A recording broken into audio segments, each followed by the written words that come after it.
Kristo. Good evening po sa inyong lahat. Siguro po kahit paano dito tayo sa Maynila ay nakahinga-hinga tayo ng maluwag, no?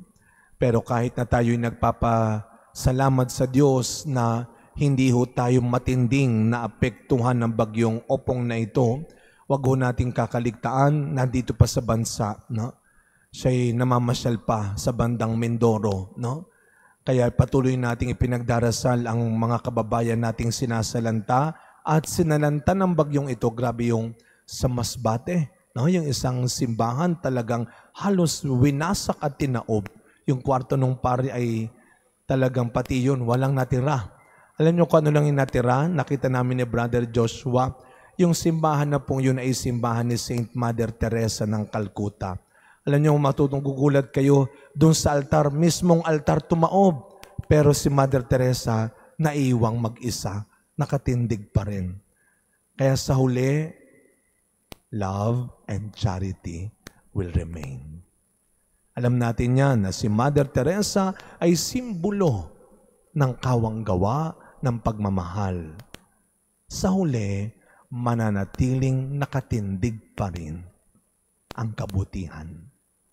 At ano po ang isa sa mga instrumento para manatiling panalo ang kabutihan? Panalangin. Kaya talagang walang imposible sa panalangin. Ako'y medyo nagulat at kinilabutan din. Alam mo ninyo, ngayon ay September 26. 16 years ago, dito sa Maynila, sinong makakalimot kayo, Ondoy? Today is the 16th year commemoration natin ng Ondoy. Kung paano talagang nilubog ni Ondoy ang Metro Manila at tumama ang Opong sa araw na ito. Pero sa pamamagitan ng ating pananalangin. Kaya nga huwag niyo mamaliitin ang kapangyarihan ng panalangin. Dito magmumula ang lahat ng kabutihan. Hindi tayo mapapariwara, hindi tayo magkakamali sa ginagawa kung tayo ay laging nakaugat sa pananalangin. Kaya sa Ebanghelyong narinig natin sa unang bahagi ng Ebanghelyo pa lamang, si Kristo ay nananalangin mag-isa. Maraming itinuro si Kristo, pero sa pagtuturo ni Kristo, hindi lang sa pananalita, not just in preaching, that Jesus taught us, taught His disciples, and taught the people. Lagi nating tatandaan, lalo na sa mga magulang, lalo na sa mga nakatatanda, that witnessing will always be the best way to teach. Kaya nga pinapaalala natin dito lalo na kapag may mga bata, ipinapakita natin kung ano ang tamang pagsisimba, ano ang tamang ugali sa pagsisimba. Minsan ko pa itong nabanggit sa ating mga katekista. Nakakatuwang makita, maraming bata, puno tayo ng bata, pero pananagutan natin ng mga bata sa Panginoon. Anong itinuturo nating mabuting halimbawa? At paano tayo nagiging mabuting halimbawa? Lalo na sa mga bata. Sapagkat doon makikita, doon mapapatunayan kung tayo ay may natutunan. Kung ipinapakita natin sa mga batang ito ang tamang ugali kapag nasa loob ng simbahan. Kapag ipinapakita natin sa maliliit, kung paano pa rin manalig at maniwala sa kabila ng maraming pagsubok at paghihirap. Kung paano natin ipinapakita sa kapwa, kung paano lumaban sa kasamaan at kasalanan.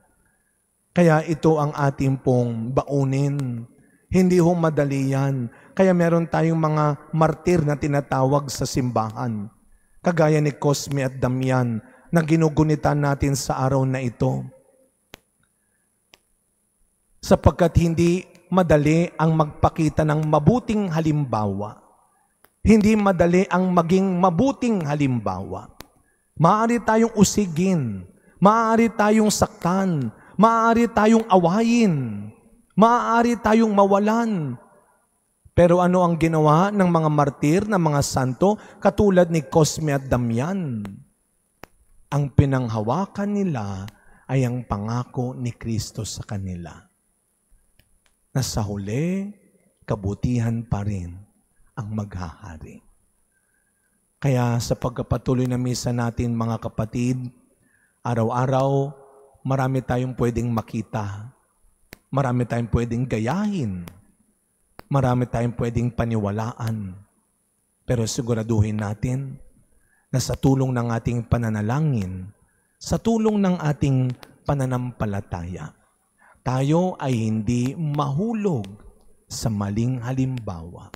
At higit sa lahat, tayo ay hindi maging tukso na maging isang maling halimbawa. Amen.